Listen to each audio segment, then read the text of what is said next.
오늘 우리가 읽은 단락의 말씀은 남유다의 왕 아사라고 하는 왕이 다스리는 동안에 북이스라엘에 어떠한 왕들이 재위했고 또 그들은 어떻게 통치를 했고 어떻게 교체되었는가 하는 것을 기록해 주고 있는 부분입니다. 단락의 구별상 15장 25절부터는 북이스라엘을 창건한 여로보암 왕의 아들 나답이라고 하는 왕의 이야기로부터 시작이 되죠. 이 나답이라고 하는 왕은 불과 2년밖에 재위에 있지 못하고 자신의 부하 장수였던 바아사라는 사람에게 살해당하게 됩니다. 이것은 하나님의 경고의 메시지에 대한 성취이고 그것을 심판의 실행이 된 것이죠. 안타깝게도 그렇게 나답을 죽이고 왕이 되었다면 바아사는 하나님을 두려운 줄을 알고 또 하나님 뜻대로 살아야 될 것인데 안타깝게도 그렇게 하지를 않았습니다. 16장 2절 말씀을 보면 비록 이 바아사가 나답을 죽이고 왕이 될 때에 그 앞부분에 있는 15장 끝자락에 사건의 기술대로만 보면 일종의 쿠데타죠. 그래서 어떤 신학자들은 이 북이스라엘의 주로 북이스라엘의 역사를 두고 마치 우리나라 고려 시대 때의 무신 정권을 보는 것과 같다. 자, 고려에도 문신과 무신이 있었잖아요.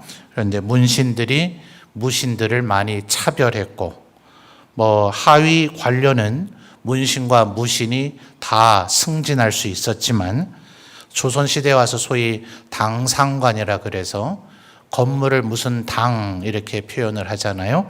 그 위에서 고위 관료로서 국정을 논의하는 것은 문신들만이 진급할 수 있었던 겁니다.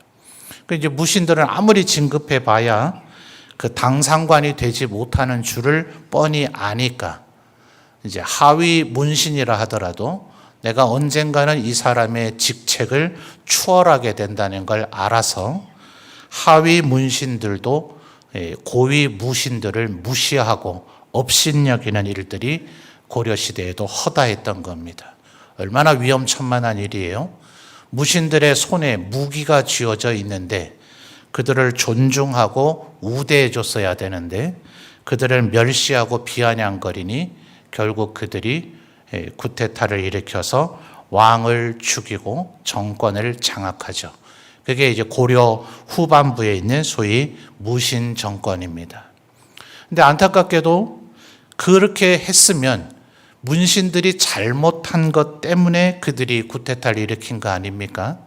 그러면 문신들이 저질렀던 잘못을 그들은 답습하지 않고 백성을 다스리는 정치를 똑바로 잘했어야 되는데 그들은 문신들보다 더 어리석은 일을 행하게 됩니다.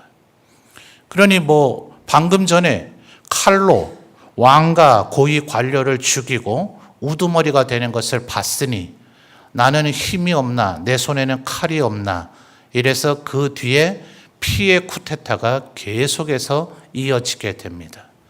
마치 성경에 나타난 북이스라엘의 역사가 고려 무신 정권의 시대와 너무나 흡사하다.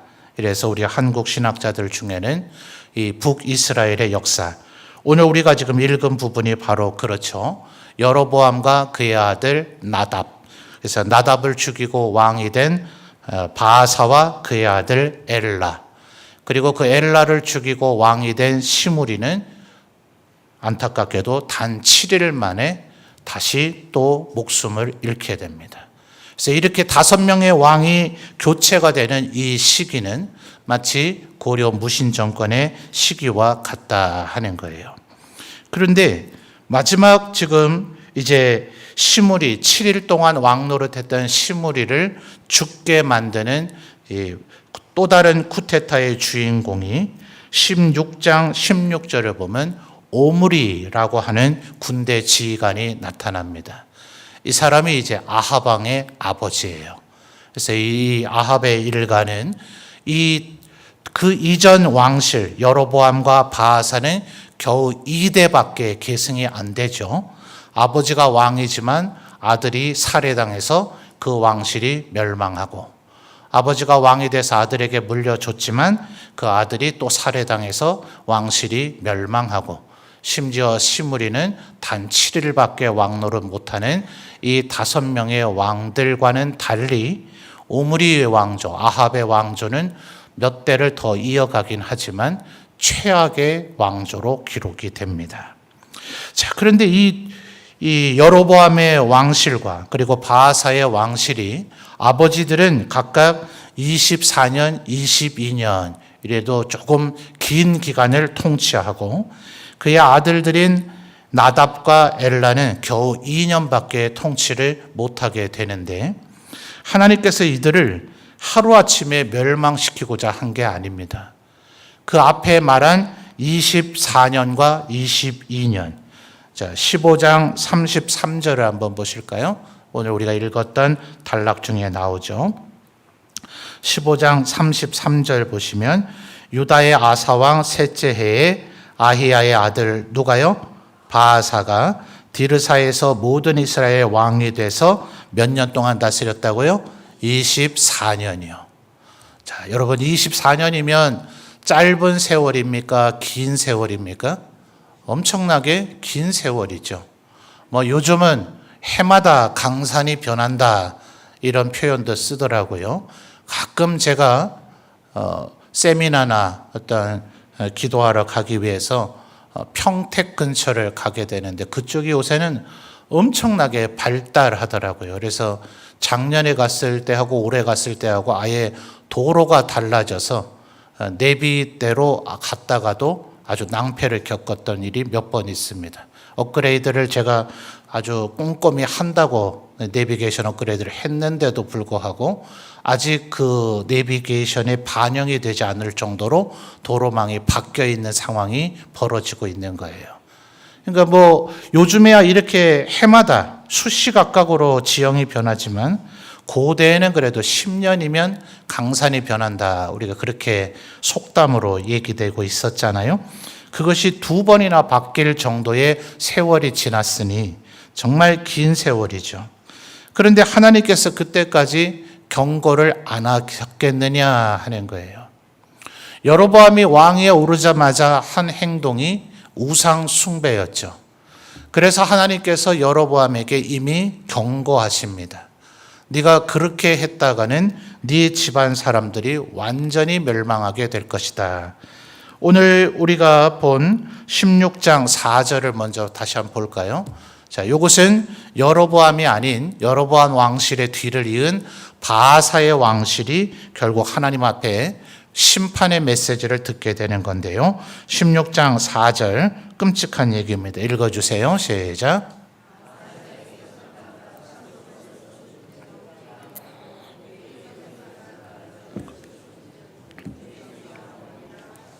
아멘. 자, 이런 심판의 메시지가 바하사가 죽기 직전에 주어지는 게 아닙니다. 그의 통치 초창기에 이미 그가 우상을 숭배하고 하나님 앞에 범죄를 하자 하나님께서 이런 경고의 메시지를 주시는데도 불구하고 24년간 통치하면서 그의 죄악이 변경되지 않자 그의 아들은 2년 만에 살해당하면서 죽게 되는 비극이 벌어지더라는 거예요. 근데 이 16장 4절과 같은 이 심판의 경고의 메시지가 지금 바하사에게 처음 주어졌느냐 하면 그렇지 않아요. 14장 11절로 거슬러 가서 16장 4절과 한번 비교하면서 읽어보겠습니다. 자, 방금 전에 16장 4절을 읽었으니까 머릿속에 충분히 기억이 남아 있을 거예요. 자, 14장 11절입니다. 14장 11절 우리 성도님들 또 읽어주세요. 시작.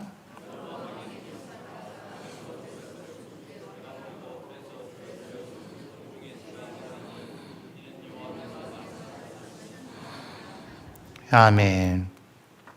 자, 성읍에서 죽으면 누가 먹어요? 개가 먹고, 들에서 죽으면 누가 먹습니까? 공중의 새가 먹는다. 얼마나 끔찍하고 비참한 일입니까? 아무리 악한 사람이라 하더라도 사람이 죽으면 평상시에 관계가 안 좋았던 사람들도 진심을 다해 애도하고 슬퍼하고 조문을 하는 게 인간의 도리죠. 그 이전까지 다툼과 갈등을 벌이키고 심지어 목숨을 걸고 싸웠다 하더라도 정말 어지간한 아주 원수같이 되어 있지 않으면 국가 간의 전쟁을 할 때에 상대방의 지도자가 죽었다 하면 최소한 장례를 치를 기간 동안은 공격을 멈추고 일종의 휴전 상태를 갖게 하는 게 이게 인간의 도리로 여겨졌단 말입니다. 그러니 사람이 죽으면 어떠한 형태로든 장례를 치르게 되는 일이 이루어지게 돼 있는데 성경은 가장 최악의 심판으로서 그 장례를 이루지 못하게 될 것이다. 그게 성읍에서 죽으면 개가 먹고 들에서 죽으면 새가 먹는다 하는 표현입니다.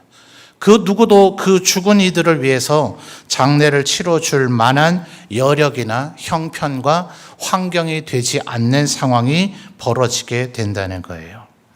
그런데 14장 11절은 이미 여로보암에게 그렇게 경고를 하셨지만 그가 24년 동안 통치하면서 끝내 죄악에서 돌이키지 않았기 때문에 그는 물론이요, 그의 아들 나답의 때가 됐을 때 그 집안의 사람 단 한 명도 살아남지 못하고 전부 다 멸망해 버렸다 하는 거예요. 자, 그 표현의 여력이 어떻게 나타나는가? 자, 15장 32절을 보십시오. 15장 32절을 보면 우리가 오늘 15장 25절부터 읽었잖아요. 그러면 15장 25절에서 32절까지는 짧은 통치 기간이지만 나답의 일대기예요. 그렇죠? 여로보암 왕의 아들인 나답의 일대기인데 그가 죽었다라는 얘기를 31절에 나답의 남은 사적 이렇게 표현을 했잖아요. 그런데 갑자기 32절에서 아사와 이스라엘의 바아사 왕 사이에 일생 동안 전쟁이 있었다. 요 2년에 대한 정리를 기술하려면 아사와 나답 사이의 전쟁이 2년 동안에도 끝이지 않았다 이렇게 얘기해야 되거든요. 그리고 33절부터 지금 32절에 표현한 바아사가 왕이 된 얘기가 시작이 돼요. 그러니까 33절부터가 바아사 왕의 일대기의 기록의 시작인데 32절은 9절의 표현상 나답의 일대기인데 거기서 나답은 아예 거론조차 되지 않는 비참한 최후를 맞이하게 됐다 하는 거예요. 자, 똑같은 닮은 꼴로 지금 여로보암의 집안처럼 바아사도 24년 동안 하나님 앞에 회개하지 않았죠. 그래서 16장 4절에 경고를 받고 16장 8절에 이 바아사의 아들 엘라가 왕이 된 지 2년 만에 그도 자신의 부하였던 시므리에게 살해당해서 죽게 됩니다. 그런데 11절을 보면 정말 얼마나 하나님의 심판이 철저했는지가 나타납니다. 16장 11절 같이 한번 읽어볼까요? 시므리가 왕이 되어 왕 위에 오를 때에 바아사의 온 집안 사람들을 죽이되 남자는 그의 친족이든지 그의 친구든지 한 사람도 남기지 아니하고. 아멘. 자, 하반절에 조금 독특한 표현을 발견하셨습니까? 친족까지 죽는 거야 하나님의 심판의 영역이니까 당연히 여겨질 법한데 하반절에 뭐가 나타나요? 친구들마저도 다 죽임 당했다. 여러분, 친구 잘 사귀어야 됩니다. 악한 사람 옆에 있다가 이렇게 같이 멸망하게 되는 일이 벌어지더라 하는 거예요. 하나님께서 끊임없이 이들에게 기회를 주셨는데도 불구하고 이들은 그 기회를 놓쳤다 하는 겁니다. 심지어 16장 15절부터 나타난 이번엔 7일짜리 왕 시므리죠. 시므리는 어떻게 죽음을 맞이하는가? 18절을 보시면 이들이 왕도로 삼았던 디르사라고 하는 도시가 이제 오므리에 의해서 함락이 되었습니다. 자, 18절, 16장 18절 읽어볼까요? 시므리가 성읍이 함락됨을 보고 왕궁 요새에 들어가서 왕궁에 불을 지르고 그 가운데서 죽었으니. 자, 누가 시므리를 죽였다는 표현이 안 나타나죠. 이 말은 자신이 불을 지른 왕궁 요새 속에서 산채로 불에 타 죽은 겁니다. 그러니까 이 전 세대에 지금 여로보암과 나답 그리고 바아사와 엘라 그들과는 비교할 수도 없는 처참하고 비참한 죽음이 시므리에게 이루어진 것인데, 여러분 읽으시면서 계속해서 살펴보셨는지 모르겠습니다만 여로보암의 죄를 지었고 그 죄로 말미암아 온 이스라엘이 죄를 짓도록 만들었고 그로 인해서 여호와를 노엽게 하였다. 이 말이 이 5명의 왕의 평가의 속에 계속해서 반복되고 있습니다. 그러니까 이런 비참한 결과가 그들에게 나타나는 거죠. 자, 그런데 여러분 15장 25절로 다시 거슬러 가서 볼까요? 자, 15장 25절입니다. 15장 25절. 자, 계목사가 왜 이걸 또 읽자고 할까? 여기 한번 궁금증을 가지면서 15장 25절을 다시 한번 읽어보겠습니다. 읽어주세요. 시작.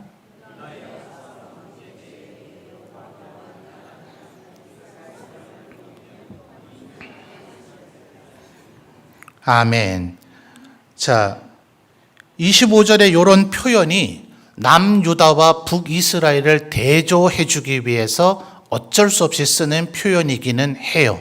그래서 아마 우리 성도님들이 이런 표현들 때문에 열왕기를 읽어내기가 더 힘들고 어려울 수는 있을 거예요.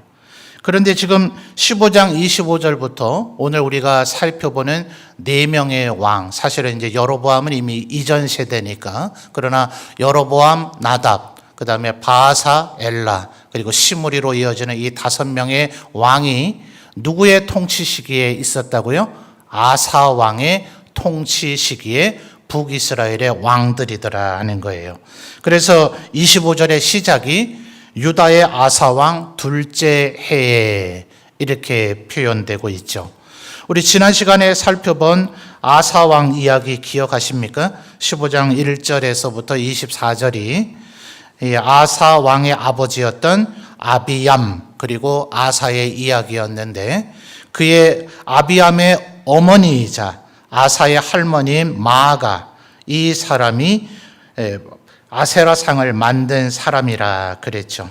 그래서 15장 13절을 보면 이 마아가, 바로 할머니가 되는 마아가를 아사왕이 태후의 지위에서 폐위시키고 왕궁에서 쫓아내버렸다 하는 것을 이미 지난 시간에 살펴봤습니다.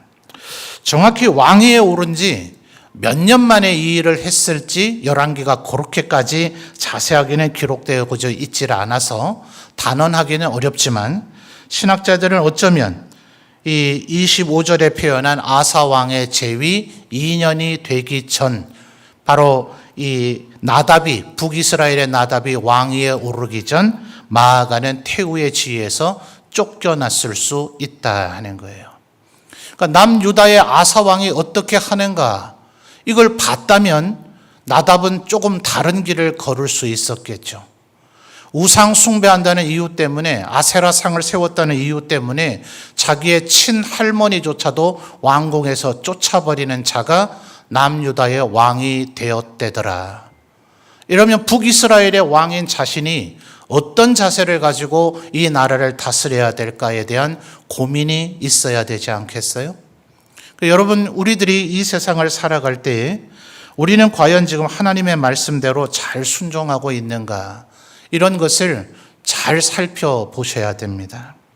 오늘 새벽에도 우리가 고린도 후서 10장의 뒷부분의 말씀을 살펴보면서 바울 사도가 이런 얘기를 해요. 어리석은 자는 자기를 기준으로 해서 자기를 평가의 점으로 삼아서 자기 자랑을 한다, 이렇게 얘기하면 얼마나 어리석어요. 새벽에도 제가 이렇게 설명했습니다만 100점 만점으로 보통 우리 자녀들이 시험을 치지 않습니까? 90점 맞다가 95점 맞은 사람은 자랑하지 않아요. 그런데 30점 맞다가 60점 맞으면 아주 엄청난 기적이 일어난 것처럼 동네방네 자랑을 해요. 자랑거리가 됩니까? 이제 겨우 낙제 점수인 60점에 도달했을 뿐인데요. 근데 자기 자신만 놓고 비교를 하니까 그 이전에 30점 맞던 내가 60점 맞았다 싶으니 대단한 일을 했다고 여겨서 막 자랑을 하는 거죠. 그럴 때 90점 맞은 사람, 95점 맞은 사람, 98점 맞은 사람은 그냥 웃을 수밖에 없죠. 제가 지금 뭘 하고 있는 것인가 이런 생각이 들 수밖에 없는 거예요. 그래서 자기 자신만 돌이켜 보다 보면 스스로 함정에 빠질 수가 있습니다. 하나님께서 우리에게 너는 지금 이 부분이 잘못되고 있다. 네가 지금 내 말씀에 순종하고 있지 않다라고 하나님께서는 절대로 침묵하고 있다가 우리를 가만 지켜보고 계시다가 어느 순간 갑자기 벌 주지 않으십니다. 우리가 예민하게 그것을 귀담아 듣지 않고 무시하고 내 마음의 고집이 계속해서 내 아집에 사로잡혀서 살아서 그렇지, 하나님은 우리에게 끊임없이 수많은 방법으로 교훈도 하시고 책망도 하시고 경고도 하고 계시다는 사실을 기억하셔야 돼요. 그래서 예수님 다시 오시는 그날, 소위 마지막 그 최후의 심판의 날이 되면 누구도 하나님 앞에 나는 정말 억울합니다 라고 말할 수가 없을 것이다 라고 성경이 이야기하고 있는 거예요.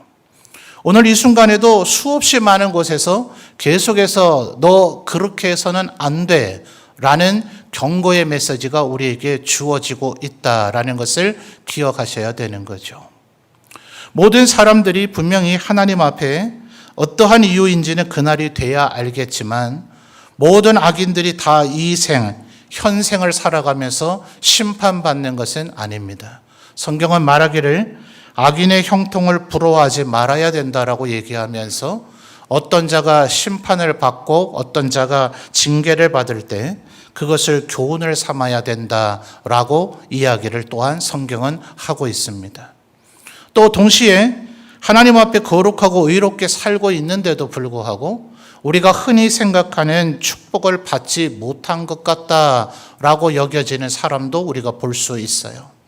정말 하나님 앞에 경건하게 살고 정말 하나님 앞에 거룩한 삶을 살려고 하고 하나님과 그의 나라를 위하여 충성을 다하는데도 불구하고 그의 삶은 고난으로만 점철된 것 같이 그렇게 보이는 이들도 있습니다. 그러나 분명한 것은 우리가 무엇이 하나님 앞에 살아가야 될 의로운 방법인가? 바로 아사 왕의 경우가 이 시대의 왕들에게는 좋은 모델이 될 수 있었는데 그들은 이것을 놓쳤다 하는 거예요. 여러분, 지난 시간에 살펴봤던 15장 11절을 다시 한번 읽어볼까요? 아사 왕에 대해서 성경이 뭐라고 평가하고 있는가? 15장 11절입니다. 같이 읽겠습니다. 시작. 아사가 그의 조상 다윗같이 여호와 보시기에 정직하게 행하여. 아멘. 이것이 지금 여로보암과 그의 아들 나답, 그리고 바아사와 그의 아들 엘라, 그리고 7일짜리의 왕 시므리하고는 전혀 다른 아사의 평가였더라 하는 거예요. 분명히 우리 주위에 보면 아사 왕도 완벽하지는 않았죠. 북이스라엘의 바아사가 아사를 계속해서 공격해 오니 아사가 안타깝게도 아람의 왕 베나닷에게 왕궁과 심지어는 성전에 은금을 갖다 주면서 북이스라엘 왕 바아사를 공격해달라라고 요청한 것은 이 이스라엘의 지배권 아래에 있었던 아람을 이제는 대등하게 북이스라엘과 심지어는 남유다에까지도 위협을 가하는 국가가 되도록 만들었더라 하는 것이고요. 그리고 오히려 23절에 15장 23절에 그로 인해서라고까지 보는 신학자도 있는데요. 그가 발에 병이 들었지만 그걸 하나님 앞에 기도하면서 하나님의 치유를 구하지 않았다 하는 것은 아사 왕에게도 아쉬움이 있었다는 것을 이야기해 줍니다. 어쩌면 이게 바로 이 북이스라엘의 5명의 왕들이 아사나 나와 다를 바가 뭐냐 이렇게 여기는 교만함의 작동의 근원이 됐을지 몰라요. 여러분, 우리 주위에 살아가는 인간 가운데 뭐 목사님들이든 장로님들이든 권사님들이다 하더라도 하나님 앞에 이 세상을 살아가면서 완벽한 사람이 어디 있겠어요? 여러분 한번 둘러보지는 마시고요. 둘러보면 지금 날 보고 그렇게 생각하는 건가 오해하실지 모르니까 머릿속으로 한번 생각을 해보십시오. 우리 목사님 이런 면은 참 좋지만 이런 면은 참 저런 분이 우리 담임 목사라니 참 아쉽다. 이런 생각 드실 때도 있을 거 아니에요? 어떤 장로님을 생각하면 이런 면은 정말 존경할 만하지만 이런 면은 참 아쉽다. 집사님을 향해서도 권사님을 향해서도 그런 마음이 들 수 있지 않습니까? 그래서 그 누구도 본받으려고 하지 않고 그 누구도 칭찬하려고 하지 않는 교만함이 우리에게 있지 않느냐 하는 거예요. 하나님은 지금 일부러 우리 가운데 비록 완전하지는 않지만 여러분 앞뒤 좌우에 사방팔방에 앉아있는 이 성도들이 우리와 함께 신앙생활 하도록 하신 것은 우리로 하여금 혼자 너 예수 잘 믿으면 천국에 올 수 있다라고 한 것 아니라 초대교회 때 터툴리안이라고 하는 교부가 말하기를 교회를 어머니라고 부르지 않는 자는 하나님을 아버지라 부를 수가 없다. 교회에 속해서 교회에서 열심히 신앙생활하지 않으면서 하나님이 나의 아버지시니 나를 구원해 주실 것이다 라는 것은 헛된 믿음이고 착각이다 이 말이에요. 그런데 우리가 교회 안에서 신앙생활 하다 보면 저분 왜 저래? 이런 생각이 들 수도 있잖아요. 근데 왜 눈에는 그것만 보이냐 말이에요. 아사왕이 아람의 베나닷을 끌어들였다. 그가 발에 병이 들었지만 기도하지 않았다. 이런 걸 보지 말고 그가 할머니를 쫓아낼 정도로 우상 숭배는 철저하게 근절했다. 다윗 왕을 닮았다고 인정받을 정도로 하나님 앞에 정직하게 행했다 하면 그 부분만 내가 본받아서 그렇게 하면 되는 거죠. 그래야 내게 살 길이 열린다 하는 거예요. 여러분 말하자면 이런 겁니다. 독일의 신학자들이 자연적 교회 성장이라는 걸 연구했어요. 하나님께서 분명히 좋은 씨앗이 심겨지면 그것이 길가밭이 아니라면 돌짝밭이 아니라서 돌이 다 제거된다면 가시덤불이 아니라서 가시덤불이 다 제거된다면 하나님의 말씀인 씨앗은 좋은 씨앗이니 종자가 좋은 것임에 틀림이 없으니 이런 것들만 제거된다면 필연적으로 30배, 60배, 100배의 결실을 맺을 수밖에 없다는 예수님의 비유에 그들이 착안한 겁니다. 그러니까 교회는 필연적으로 자연적으로 부흥해야 되는 것이 정상이지 부흥하지 않는 게 오히려 비정상이다. 독일 신학자들이 그렇게 본 겁니다. 그래서 하나님의 말씀 속에서 자연적으로 성장할 수밖에 없는 이유가 뭔가라는 것을 8가지를 찾아냈어요. 여러분 궁금하시면 Natural Church Development 이래서 자연적 교회 성장이라 이래서 머리 글자인 NCD Natural Church Development 그래서 NCD라는 단어로 검색을 하시면 이 독일 신학자들이 추론해낸 8가지가 무엇인가가 인터넷에서 얼마든지 검색하실 수가 있습니다. 우리나라에서 이 NCD에서 마치 요즘 우리 젊은 세대들 MBTI 같은 거 많이 검사해보곤 하잖아요.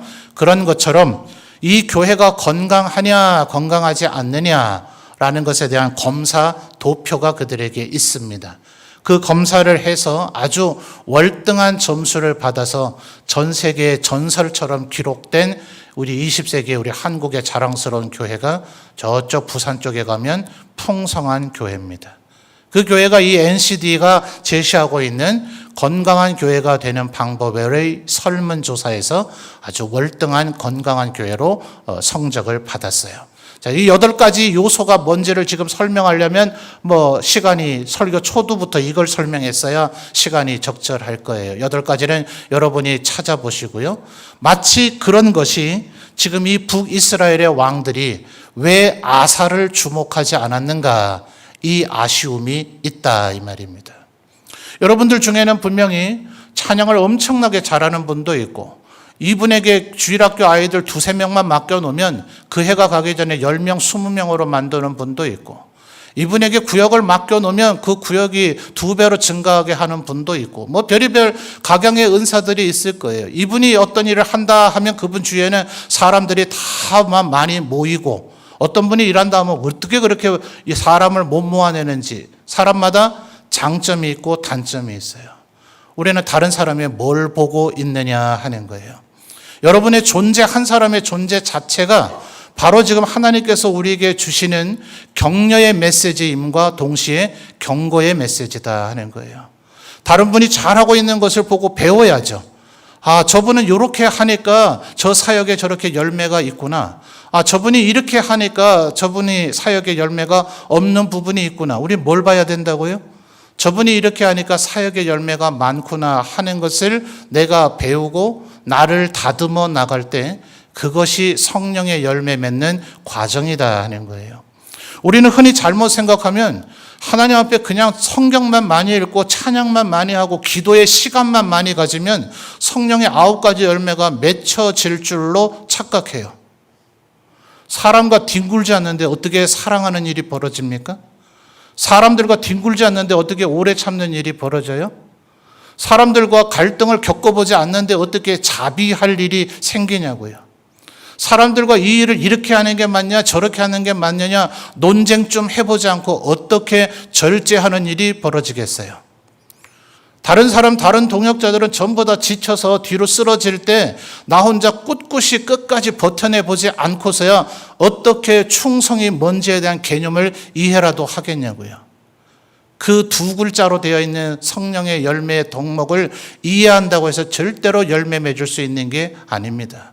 끊임없이 사람들과 함께 뒹굴고 하나님의 교회를 섬겨보고자 할 때 그래서 그 과정 속에서 다른 사람들의 장점을 보고 그것을 내 것으로 소화해서 본받아 나도 그런 사람이 되려고 할 때 그나마 완벽하게 다윗처럼 하지는 못했다 그랬죠. 우리가 아까 11절만 읽었습니다만 15장 14절을 보면 아사왕의 단점은 산당을 없애지는 못했다. 그리고 말씀드렸듯 아람의 베나닷을 전쟁으로 끌어들였고 병들었지만 하나님 앞에 기도하지 못했던 약점이 아사에게도 없었던 것은 아닙니다. 앞으로 살펴보겠지만 남유다에도 수많은 왕들이 있었으나 그들 모두가 다 다윗처럼 행했다라는 평가를 받은 게 아닙니다.